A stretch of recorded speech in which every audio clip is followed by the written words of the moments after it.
All right, everybody, welcome back. It's time for another deep dive.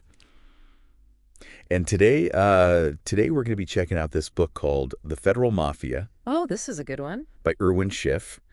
And as always, It's a spicy one. this is not legal advice. Yeah. We're just here to kind of explore the ideas, Yeah. get you thinking a little bit. Yeah, always consult with an attorney Absolutely. before you make any big decisions. Before you make any decisions based on what you hear today. Right. But this book is all about kind of the inner workings of the federal government, especially when it comes to taxes. And we're going to be looking at it from that think and act locally perspective, kind of seeing how it all ties into that whole philosophy. Yeah, I mean, it's a really good fit because, Schiff is all about empowering individuals and taking back control from the feds, so. Absolutely. And, it's interesting because right off the bat, this book starts off with a dedication to 4 individuals who, well, let's just say they had some pretty rough encounters with the IRS. Yeah, their stories are pretty intense. Yeah, not pretty. It kind of sets the tone for the whole book. Like, this is serious stuff. It does. It kind of makes you realize that, this isn't just some abstract theoretical debate. Like, there are real world consequences to how the federal government operates. Right. Absolutely. So getting into some of the meat of the book, one of the first things that Schiff really goes after is this whole idea of voluntary compliance when it comes to income taxes. What do you make of that? Well, it's kind of it's a clever use of language by the government, right? Yeah. They make it sound like you have a choice, like you're voluntarily complying with the law. But at the same time, there's this implied threat that if you don't comply, there will be consequences. Yeah. Like, it's not really a choice at all, is it? Right. It's like, hey, you can choose to pay your taxes or you can choose to go to jail. Not much of a choice there. Exactly. And Schiff even uses this example from an IRS training manual. It's figure 1 to 3 in the book. And it seems to present paying taxes as optional. But if you read between the lines, it's pretty clear that it's not really optional at all. Yeah, it's kind of like that fine print that nobody reads. Yeah. But it's really important. Absolutely. Yeah. So when you think about this whole voluntary compliance thing, what's the takeaway for the average person? Like, what should they be thinking about? Well, I think it's really about understanding the power of language and how the government uses it to influence our behavior. Yeah. We tend to take these phrases at face value, but sometimes we need to dig a little deeper and question what they really mean. Right. And in this case, I think it's pretty clear that voluntary compliance is more of a clever marketing tactic than a genuine reflection of our rights. Interesting. Now, Schiff doesn't stop there, though. He goes on to argue that the income tax, as it's currently implemented, actually violates the Constitution. I mean, that's a pretty bold claim. Yeah, he's not afraid to make waves. No, he's not. But he backs it up with some pretty compelling arguments. He does. And he really focuses on the 4th and 5th Amendments, especially this whole idea of due process. Right. He argues that the IRS often disregards due process when it comes to things like seizing assets or garnishing wages. So basically, you're saying they can just take your stuff without even giving you a fair chance to defend yourself. Well, according to Schiff, that's exactly what's happening in a lot of cases. He believes that the government has to follow a specific legal process before they can take away your property or your freedom. And he argues that the IRS often skips those steps. Wow, that's pretty scary stuff. Yeah, it makes you think twice about, just how much power the government really has over our lives. And here's where Schiff really drops a bombshell. He claims that the Internal Revenue Code, that massive document that supposedly outlines all of our tax obligations. Oh, yeah. He says it doesn't actually establish a legal liability to pay income taxes. Now, this is where things get really interesting. I know, right? Like, what does that even mean? Well, Schiff argues that certain sections of the code, like 6001, 6011, and 7408, they only apply to specific types of taxes, not the income tax as a whole. So he's basically saying there's this loophole, this legal gray area, where the government hasn't actually established a clear obligation for us to pay income tax. Okay, I got to be honest, my head is spinning a little bit right now. I know, it's a lot to take in. But it's also kind of exciting in a way, right? Yeah, it's definitely thought-provoking. Like, if Schiff is right, what does this mean for us? What does this mean for the whole system? Well, that's the big question, isn't it? Whether these arguments would hold up in court is a different story. But Schiff's point is to encourage us to think critically about the legal basis of the income tax. Yeah.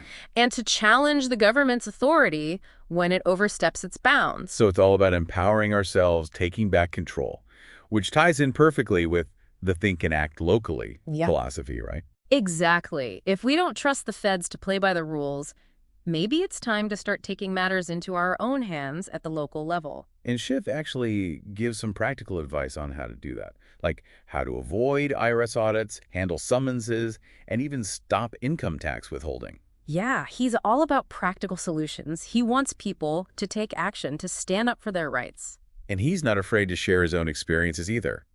He's had his own battles with the IRS, and let me tell you, those stories are wild. He even talks about the time the IRS illegally seized funds from his publisher, Simon & Schuster. Oh, yeah, that was a crazy story. It really shows you the lengths they'll go to. So what do you think? Have you ever felt like the federal government was overstepping its bounds? I think it's a question we should all be asking ourselves. Absolutely. And if you're ready to start thinking and acting locally to take back your liberty, well, this book might just be the roadmap you've been looking for. It's definitely a good starting point for those conversations. So stay tuned, folks. We're just getting started. We've got a lot more ground to cover in our deep dive into the Federal Mafia. And trust me, you won't want to miss a single juicy detail. It's going to be a wild ride. Buckle up. One of the things Schiff really emphasizes is how the Founding Fathers viewed taxes, way back when. Yeah, were they like anti-tax crusaders or what? Well, they were definitely concerned about the potential for abuse, Yeah. especially when it came to direct taxes on individuals. Right. They saw that as a real threat to liberty, and they put specific limits on it in the Constitution. So where does the income tax fit into all of this? Well, that's what Schiff really digs into. Yeah. He argues that the way the income tax is currently implemented, it kind of blurs the lines between direct and indirect taxes. Okay. And it ends up violating those constitutional limitations that the Founding Fathers were so careful about. So basically he's saying the income tax is like unconstitutional. In a nutshell. Yeah. Yeah, that's one of his main arguments. Wow. And he even compares the Fourth Amendment's protection against unreasonable searches to the IRS seizing your bank account or garnishing your wages. Yeah, it's pretty wide. It's like, hold on a minute. Shouldn't there be a warrant or something before the government can just grab my cash? That's exactly what Schiff is saying. He argues that the IRS often operates outside the bounds of due process, especially when it comes to seizing assets. Interesting. He believes the Fifth Amendment's due process clause should apply in those situations, but it's often ignored. So it's not just about taxes. It's about basic fairness and protecting our rights. Absolutely. And speaking of the Fifth Amendment, Schiff also brings up this whole issue of self-incrimination. Oh, yeah. And how it relates to filing income tax returns. Right, because you're basically handing over all your financial secrets to the government when you file those forms. Exactly what's to stop them from using that information against you, even if you haven't done anything wrong. That's a key point that Schiff raises. He argues that the very act of filing a tax return could be seen as self-incrimination because you're providing evidence that the government could potentially use to prosecute you. Wow, so they're basically forcing us to incriminate ourselves. Well, that's how Schiff sees it. That's crazy. He even points to specific sections of the Internal Revenue Code, like Section 6103, which allows the government to share your tax information with other agencies. So not only are they potentially forcing us to incriminate ourselves, but they're sharing that information with everyone else too. It's definitely something to think about. Sounds a little bit Orwellian, doesn't it? Yeah, it raises some serious concerns about privacy and government overreach. I mean, where does it end? That's a good question. It's like they have access to all our financial data and who knows what else. It's a slippery slope. Yeah, it is. It really makes you question the whole system. Absolutely.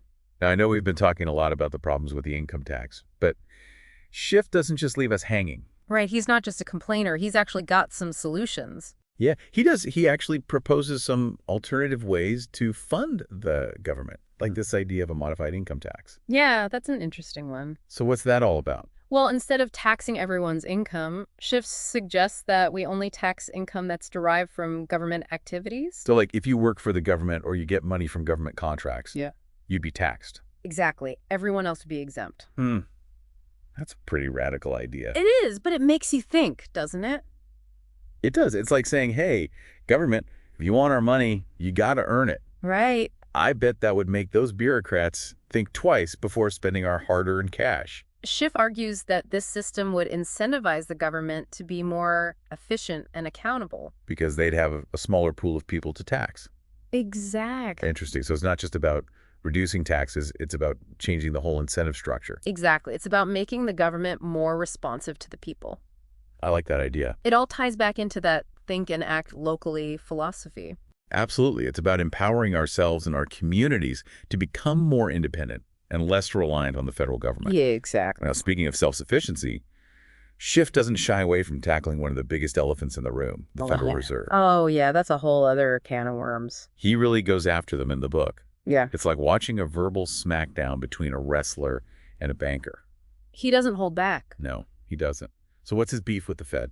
Well, Schiff sees the Federal Reserve as the root of many of America's economic problems. He argues that it manipulates the money supply, devalues the dollar, and fuels inflation. So he's basically saying the Fed is making us all poorer. In a sense, yeah, he believes that the Federal Reserve operates with way too much power and not enough accountability. And how does that tie into our everyday lives? Well, Schiff argues that the Fed's actions have a direct impact on everything, from the prices we pay at the store to the value of our savings. So basically, the Fed is controlling our lives without us even realizing it. That's what Schiff is suggesting. It's kind of scary when you think about it. It is. It really makes you question who's really in control here. Are we making decisions about our own financial future, or is it all being dictated by some shadowy group of central bankers? That's the million-dollar question. And Schiff definitely makes you think twice about the whole system. Absolutely. So what are your thoughts? Have you ever felt like the federal government was overstepping its bounds? I think it's a question we all need to ask ourselves.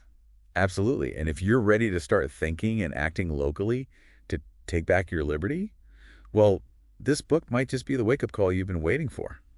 It's definitely a good starting point for those conversations. You know, one thing that really stuck with me from the Federal Mafia is how it's not just about taxes, it's about this bigger idea, you know? Like, where does the power lie? Exactly. Centralized power versus individual liberty. Schiff sees the income tax as kind of a symptom of a much larger problem, this ever-expanding reach of the federal government into our lives. What do you think about that? Oh, absolutely. He argues that this whole trend towards centralization, it's really undermined our freedoms and, weakened those local communities. And that's where his think and act locally philosophy really shines, right? It's about shifting our focus away from that big impersonal federal machine and getting back to like building stronger, more self-reliant communities at a local level. It is. He talks about all that stuff. Great. The importance of local governance, supporting those small businesses, and fostering, that spirit of community self-help. I love that. It's so empowering. It is, isn't it? It's not about waiting for some politician in Washington to save us. It's about taking matters into our own hands. Absolutely. Making a difference right here, right now. Exactly. And that's what makes the Federal Mafia so inspiring, It's not just like complaining about the system. It's a call to action. Schiff really wants us to wake up, get informed, and start building a better future. It is a very proactive book. For ourselves and our communities. For sure. And he reminds us, we actually have the power to hold our elected officials accountable, challenge those unjust laws. Right. And to really create a more just and equitable society. It's about taking back our freedom and our liberty one local action at a time. So well said. So as we wrap up this deep dive into the Federal Mafia, let's leave our listeners with maybe a final thought-provoking question. If we really embrace this think and act locally philosophy, what would that look like? What are some concrete steps we could take in our own communities to promote individual liberty? Oh, that's a great one to ponder. I know, right?